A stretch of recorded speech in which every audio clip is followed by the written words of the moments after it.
Welcome to Vietlingo. Learn Vietnamese your way, your dialect. Hi everyone, my name is Thanh Huyền. I'm a Vietnamese teacher at Vietlingo. Today we're learning Northern Vietnamese.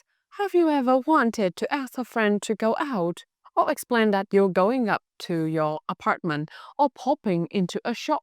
These actions are all about movement, and in Vietnamese, we use a special set of moving verbs to describe them. They are essential for sounding natural in daily conversation. So today, we'll learn how to use them like a native speaker. Bình ơi, chiều nay rảnh không? Đi cà phê với tớ đi. Có, tớ rảnh. Mấy giờ thế? Cậu muốn đi đâu? Khoảng 3 giờ nhá. Quán trốn ở trên tầng 2 tòa nhà Vincom ấy. Cậu đến đấy nhá. Ok, lát tớ đi thẳng từ nhà sang đấy. À, xong mình vào nhà sách Phahasa ở tầng dưới chơi một lúc được không? Được chứ. Vậy hẹn cậu ở quán cà phê nhá. Bye bye. That was a very typical conversation between friends in Hanoi.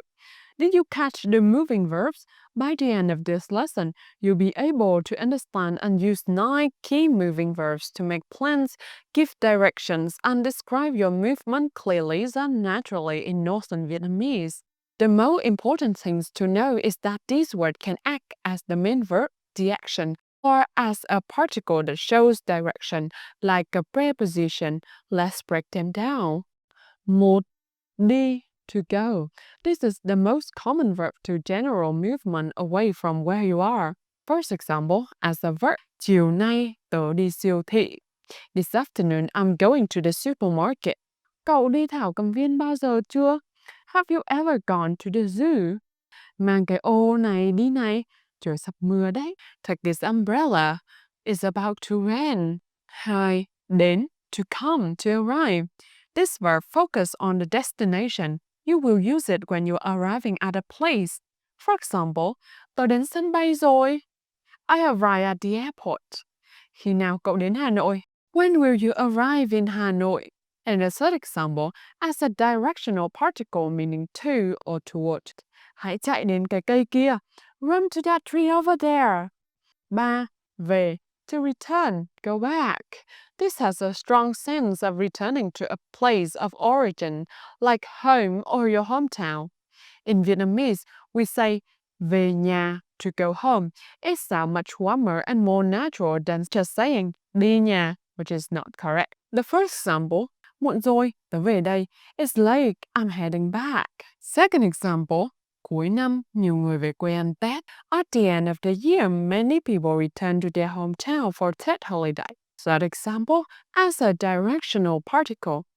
Anh gửi sách về cho em gái. He sent book back to his younger sister. 4. Vào, to go into or to enter. Use this for entering any enclosed space. The first example as a verb. Mời bác vào nhà ạ. It's a polite way to invite an elder in. Please come into the house. Trời lạnh quá, bọn mình vào quán cà phê đi. It's so cold. Let's go into a cafe. Third example as a directional particle. Cô ấy cất tiền vào ví. She put the money into the wallet. 5. Ra, to go out, to exit. The opposite of vào, used for exiting a space or moving outwards. For example, cậu ra ngoài mua cho tớ chai nước được không? Can you go out and buy me a bottle of water? The second example, bao giờ thì album mới của họ ra mắt? When does their new album come out? Here, ra means to be released, come out to the public. Third example, as a directional particle, lấy sách ra khỏi cặp đi. Take the book out of the bag. 6. Lên, to go up, to move upward. Used for going upstairs, getting on a vehicle or moving to a higher position. Nhà tớ ở tầng 5, phải đi thang máy lên. My house is on the 5th floor. You have to take the elevator up. Second example, lên xe buýt nhanh đi, sắp chạy rồi. Get on the bus quickly, it's about to leave. And a third example, as a directional particle, đặt cái hộp lên trên bàn. Put the box up onto the table. 7. Xuống, to go down or to move downward. The opposite of lên, used for going downstairs, getting off a vehicle or moving to a lower position. Tớ đang ở tầng trên, đợi một lát tớ xuống ngay. I'm upstairs, wait a moment, I'll come down right away. Second example, bọn mình xuống xe ở trạm dừng tiếp theo nhé. Let's get off the vehicle at the next stop, okay? Giá xăng lại xuống rồi. The price of gas went up again. 8. Sang, to cross over or to go over to. Used when crossing a boundary like a road, a river, or going over someone's house, it implies a side-to-side movement. Chiều nay cậu có muốn sang nhà tớ chơi không? This afternoon, do you want to come over to my house to hang out? Second example. Để sang đường, bạn phải nhìn cẩn thận. To cross the street, you have to look carefully. The third example. Năm sau, em gái tôi sẽ sang Pháp du học. Next year, my little sister will go over to France to study abroad. 9. Qua, to pass by or to get through. Often interchangeable with sang, but qua can also mean to stop by or a short visit or to get through a difficult period. Trên đường đi làm, tôi hay qua quán này mua cà phê. On the way to work, I often pass by the shop to buy coffee. Second example, tiện đường, tôi sẽ qua thăm bà ngoại. Since it's on the way, I'll stop by to visit my grandma. Third example, mọi chuyện rồi sẽ qua thôi. Everything will pass eventually. Great job. Now let's see what you have learned. It's practice time. The first activity is fill in the blank. Choose the best verb. Đi, về, vào, ra, lên, xuống. 1. Muộn rồi. Mình phải. Nhà thôi. 2. Trời nóng quá. Bọn mình. Bể bơi đi. 3. Xin lỗi. Cho tôi.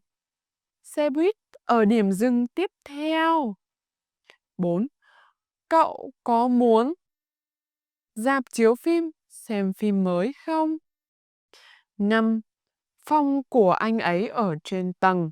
Bạn phải đi cầu thang. Activity 2.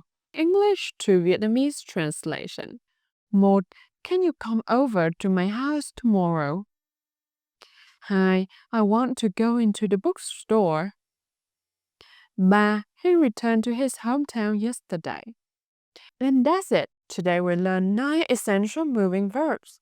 Đi, đến, về, vào, ra, lên, xuống, sang, and qua. Remember, they can be action words or direction words. The key is context. Practice this with your friends or teacher today. Try telling someone where you are going. For example, bây giờ tôi đi ngủ. Now I'm going to sleep. Practice makes perfect.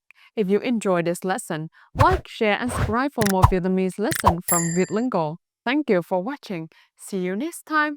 Cảm ơn. Xin chào và hẹn gặp lại. That's the end of today's lesson. Thank you so much for watching and learning Vietnamese with us. If you'd like to experience our teaching style in person, we'd love to invite you to a 30-minute free trial lesson with one of our experienced Vietlingo teachers. Just scan the QR code and book your spot.